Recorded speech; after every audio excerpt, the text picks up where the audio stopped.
네, 안녕하세요. 잔망특구입니다. 자, 저번 주에 나는 솔로 22기가 끝나고, 이제 어제 10월 30일 날 23기 첫 번째 방영을 했어요.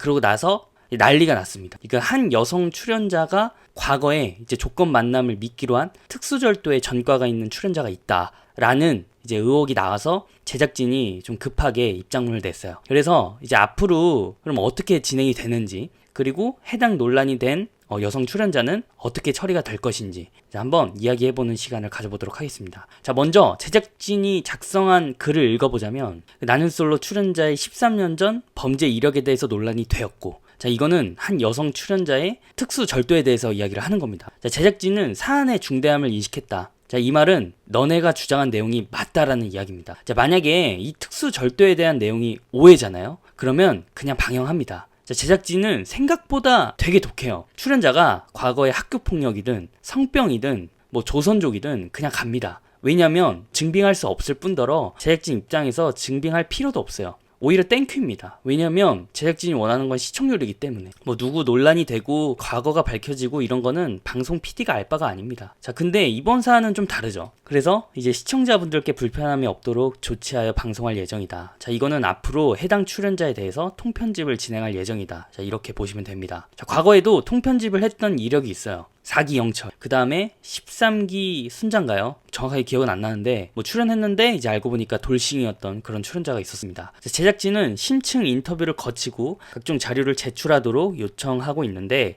그런 과정을 거쳤음에도 불구하고 이런 문제가 발생한 것에 대해서 책임감을 느낀다라고 이야기를 했습니다. 자, 근데 사실 지금 이 사안에서 가장 큰 피해자는 나는 솔로 제작진입니다. 자, 누구는 그럴 수 있어요. 아, 저런 거 꼼꼼하게 확인도 안 하고 어떻게 범죄자를 내보낼 수 있냐, 뭐 이렇게 이야기할 수도 있겠지만, 사실상 저런 범죄 이력서 이런 거는 속이려면 완벽하게 속일 수 있습니다. 뭐 사기꾼들이 돈도 훔치는데 뭘 못하겠습니까? 뭐 서류 조작이나 거짓말 이런 거는 껌이죠. 그리고 이제 시청자 입장에서는 사실 안 보면 그만이에요. 뭐 보기 싫으면은 그냥 TV 끄면 됩니다. 근데 이제 제작진은 좀 다르죠. 이게 뭐 단순 단타 뭐 이런 것도 아니고 일종의 농사인데, 인터뷰부터 현장에 투입됐던 인력, 뭐 현장 인력들, 편집 인력, 작가 이런 것도 이제 어느 정도 다 편집을 해놨을 텐데 그거 다 수정하고 다 버려야 됩니다. 그 엄청난 손실을 봄에도 불구하고 그거를 안고서 제작진이 중대한 결정을 내린 거예요. 뭐 제작진 입장에서는 최선이었다고 생각하고, 그리고 이거는 이제 나는 솔로 면접 봤다고 하는 사람의 글인데,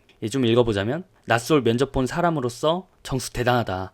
면접 볼 때 범죄 이력 있는지부터 거짓으로 적을 시 책임을 물을 수 있다는 이제 사인까지 하는데, 뭐 이런 거 안 걸릴 생각했냐 이제 라고 하는데, 저는 진짜 고소했으면 좋겠어요. 이게 뭡니까? 이런 사회가 정해놓은 규범들을 지키지 않는 이런 사람들 때문에 일반 사람들이 피해를 본다니까. 그리고 책임도 잘 안 질라 그래요. 거짓말 잘하고 막 피해 다니고. 그 피해자가 피해를 봤으면 그 피해를 본 만큼 국가가 제대로 가해자를 처벌해줘야 되는데 그게 또 제대로 이루어지지 않으니까 한번 정말 본보기로 제대로 한번 조져줬으면 좋겠습니다. 이제 처음에 방송 나왔을 때 이제 약간 립 서비스가 엄청나고 약간 텐션이 좀 일반적인 느낌은 아니어서 약간 쎄했어요. 약간 쎄했지만 이렇게까지 갈지는 몰랐습니다.